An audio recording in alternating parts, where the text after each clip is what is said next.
মধ্যপ্রাচ্য উত্তেজনার পারদ যখন তুঙ্গে, ঠিক তখনই ফের এক ভয়াবহ পাল্টা হামলায় কেঁপে উঠল ইসরায়েল।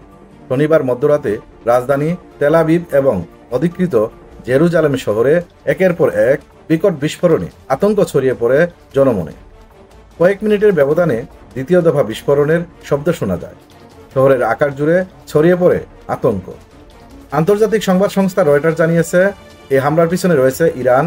ইরানের পক্ষ থেকে জানানো হয়েছে, এই হামলায় ব্যবহৃত হয়েছে অত্যাধুনিক ক্ষেপণাস্ত্র ও হাইপারসনিক মিসাইল, পাশাপাশি ড্রোন।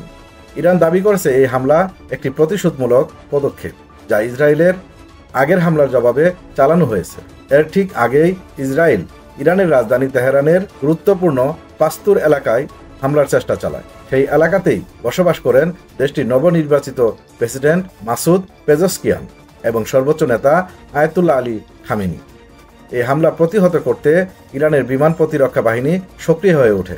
নিরাপত্তা নিশ্চিত করতে নেওয়া হয়েছে সর্বোচ্চ প্রস্তুতি।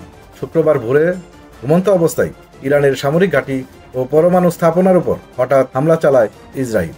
ওই হামলায় নিহত হয়েছেন ইরানের একজন শীর্ষ জেনারেল সহ বহু সামরিক কর্মকর্তা।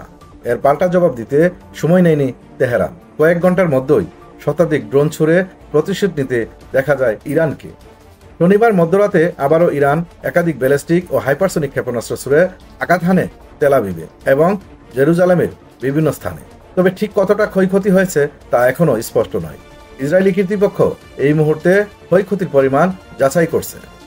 সামরিক বিশ্লেষকরা বলছেন, এই পাল্টাপাল্টি হামলার ফলে মধ্যপ্রাচ্য রাজনৈতিক ও কৌশলগত উত্তেজনা চরমে পৌঁছেছে। পরিস্থিতি প্রতি ঘন্টায় আরও জটিল হচ্ছে।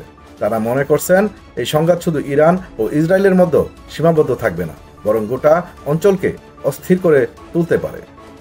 আন্তর্জাতিক সম্প্রদায়ের অনেকেই এই ঘটনার তীব্র নিন্দা জানিয়েছেন এবং উভয় পক্ষকে সংযত থাকার আহ্বান জানাচ্ছেন।